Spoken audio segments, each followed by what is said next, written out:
जय श्री कृष्णा मित्रों। आज हम आपको बताएंगे काल यवन को क्यों नहीं मार सकते थे श्री कृष्ण, तब कैसे यह हमारा मलेच्छ प्रमुख। यह जन्म से ब्राह्मण लेकिन कर्म से असुर था दोस्तों, और अरब के पास यवन देश में रहता था। पुराणों में इसे मलेच्छों का प्रमुख कहा गया है। काल यवन ऋषि सोशिरायण का पुत्र था। गर्ग गोत्र के ऋषि सोशिरायण त्रिगत राज्य के कुलगुरु थे। उन्होंने भगवान शिव की तपस्या की और उनसे एक अजय पुत्र की प्राप्ति की।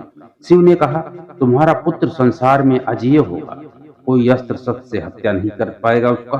सूर्यवंशी या चंद्रवंशी कोई भी योद्धा उसे परास्त नहीं कर पाएगा।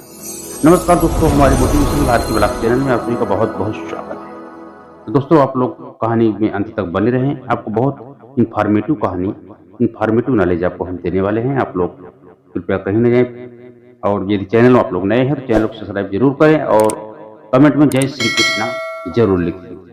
दोस्तों, हम आपको बताएंगे कि वह इतना वीर योद्धा कैसे बना और इस प्रकार से भगवान श्री कृष्ण ने उसको मारा, ये सभी आप वीडियो में जानने वाले हैं।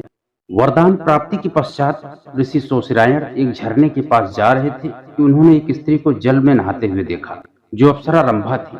दोनों एक दूसरे पर मोहित हो गए और उनका पुत्र कालयवन हुआ। रंभा समय समाप्ति पर स्वर्ग लोक वापस चली गई और अपना पुत्र ऋषि को सौंप गई। काल जंग नामक एक क्रूर राजा मलीच देश पर राज करता था। उसे कोई संतान न थी, जिसके कारण वह परेशान रहता था। उसका मंत्री उसे आनंदगिरी पर्वत के पास ले गया। मित्रों, बाबा ने उसे बताया कि वह ऋषि सोशिरायण से उनका पुत्र मांग ले। ऋषि सोशिरायण ने बाबा के अनुग्रह पर पुत्र को काल जंग को दे दिया। इस प्रकार काल यवन देश का राजा बन गया। उसके समान वीर कोई न था। एक बार उसने नारद जी से पूछा कि वह किससे युद्ध करे जो उसके समान वीर हो। नारद जी ने उसे श्री कृष्ण का नाम बताया। राम के कुल के राजा शल्य ने जरासंध को यह सलाह दी कि वे कृष्ण को हराने के लिए कालयवन से दोस्ती करें। कालयवन ने मथुरा पर हमला के लिए सब तैयारियां कर ली। दूसरी ओर जरासंध भी सेना लेकर निकल गया। कालयवन की सेना ने मथुरा को चारों तरफ से घेर लिया। उसने मथुरा नरेश कृष्ण के नाम संदेश भेजा। कालयवन को युद्ध के लिए एक दिन का समय दिया। श्री कृष्ण ने उत्तर में संदेश भेजा कि युद्ध केवल कृष्ण और कालयवन में हो, सेना को व्यर्थ क्यों लड़ाए। कालयवन ने स्वीकार कर लिया। अक्रूर जी और बलराम जी ने श्री कृष्ण को इसके लिए मना किया। तब श्री कृष्ण ने उन्हें कालयवन को शिव द्वारा वरदान के बारे में बताया और यह भी कहा कि उसे कोई भी हरा नहीं सकता। श्री कृष्ण ने यह भी बताया कि कालयवन राजा मुचकुंद द्वारा मृत्यु को प्राप्त होगा। अब दोस्तों, हम जान लेते हैं कि ये मुचकुंद कौन थे। एक बार इक्ष्वाकु वंशी मानधाता के पुत्र राजा मुचकुंद देवताओं की सहायता के लिए दानवों से युद्ध करने देवलोक पहुंच गए थे। उन्होंने देवताओं का साथ देकर और दानवों का संहार किया, जिसके कारण देवता युद्ध जीत गए। तब इंद्र ने उन्हें वर मांगने को कहा। मुचकुंद ने वापस पृथ्वी लोक जाने की इच्छा व्यक्त की।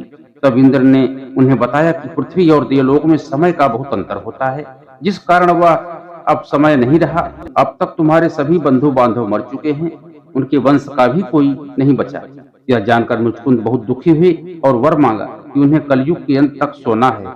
तब इंद्र ने मुचकुंद को वरदान दिया कि किसी धरती के निर्जन स्थान पर जाकर सो जाएं, और यदि तुम्हें कोई उठाएगा तो तुम्हारी दृष्टि पड़ते हुए भस्म हो जाएगा। इसी वरदान का प्रयोग भगवान श्री कृष्ण कालयवन को मृत्यु देने के लिए करना चाहते थे। श्री कृष्ण और कालयवन का जब संघर्ष होता है दोस्तों, तब क्या होता है हम ये देख लेते हैं।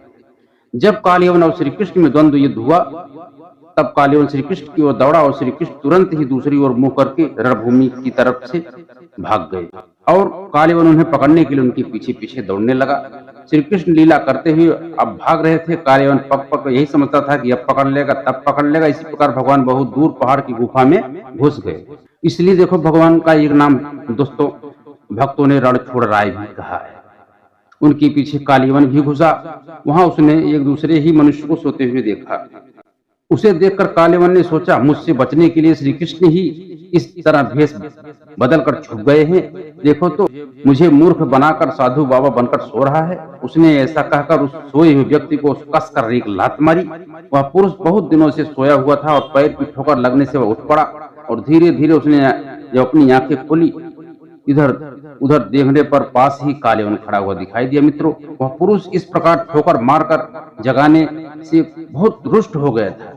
उसकी दृष्टि पड़ते ही कालयवन के शरीर में आग पैदा हो गई और क्षण भर में जलकर राख हो गया। कालियवन को जो पुरुष गुफा में सोए मिले मित्रों, वे इक्ष्वाकु वंशी महाराज मंधाता के पुत्र राजा मुचकुंद थे। इस तरह कालियवन का अंत हुआ मित्रों। तो दोस्तों, ये भगवान कभी कभी दुष्टों को संहार करने के लिए कुछ अलग सहारा लेना पड़ता है।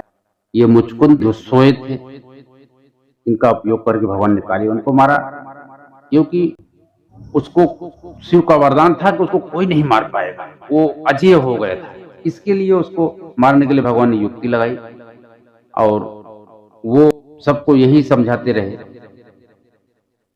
कि धर्म का तो विजय हो, परंतु धर्म के अनुसार ही वो भगवान की लीला है। तो दोस्तों, मुझे आशा है वीडियो आपको अच्छा लगा होगा। यदि वीडियो आपको अच्छा लगा हो तो एक लाइक कर देना, और चैनल में यदि आप लोग नए हैं तो चैनल को सब्सक्राइब कर बेल आइकन जरूर प्रेस करें, ताकि हमारा नोटिफिकेशन आपको हमेशा मिलता रहे। तो मिलते हैं दोस्तों अगले वीडियो में, तब तक आप लोग खुश रहे, मस्त रहे, आनंद में रहें।